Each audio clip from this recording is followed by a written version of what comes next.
Okay, welcome back. I'm going to take you from gray and gloomy to thinking summer again. We're going to talk about your garden and ways to kind of fill some of those empty spaces with maybe not taking up too much space. I met up with Peter Mezitt from Weston Nurseries, and here's some of his great ideas.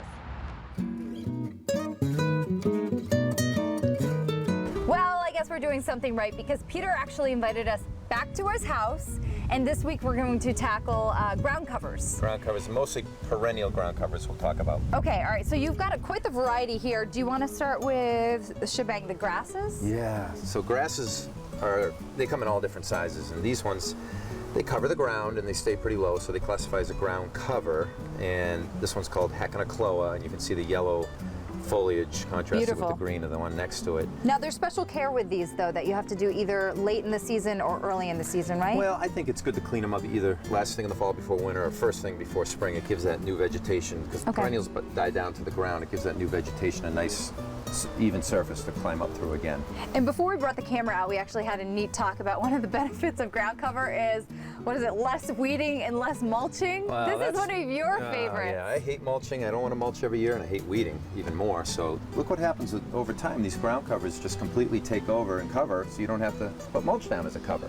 Now, the way that you've done it, and I know you at this point, is you've let everything kind of weave into each other. You've mixed and matched a little bit here and there of different stuff, but here on this end, we might have a lot of different colors, but we have one of a kind of New England favorite type of ground cover, Hosta. right? Yeah, this is a mini Hosta garden here, and you can just see all the contrasting colors Hosta come in, and they haven't shot up their flower spikes yet, but the most attractive part about Hosta is their foliage. I mean, look at this variegation you get on this, the blue and the yellow. It looks like combined. watercolors.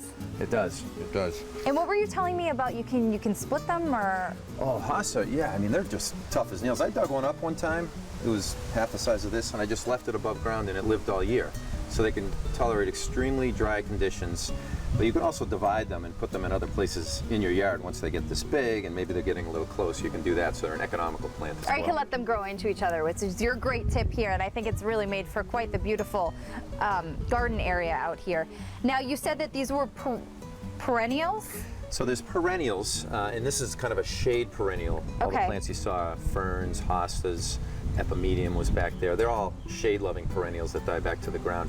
Then there's also sun-loving perennials. Things like bearberry. I've got Stephanandra in the front. And these things also serve the same thing, but they tolerate the full sun. So they'll be good in the south side of your house. That's right. This is kind of the north side of my house. And then lastly, there's the woody plants. Microbiota is a real popular one. Kind of looks like a juniper, but it takes some shade, unlike junipers, so they tolerate some shade. All of these, foot to 2 feet at most, cover the ground, eliminate any weeding that you have to do in future years, so I love them. All right, no, so less weeding, less mulching as well, which makes for, I think, all the reasons, I guess, to invest in these, and of course, the beautiful look for the outdoors as well. This is the guy to see. You know him by now. We've got Peter, and thank you as always. Thank you, Shiri. What a great job you've done with your own garden. I love it. Thank you. Well, low maintenance sounds good to me, which must be why I'm wearing the exact same thing today. But low maintenance was good. Peter's garden, of course, beautiful as well. You can visit him at Weston Nurseries, and we'll check back in with him in another 2 weeks.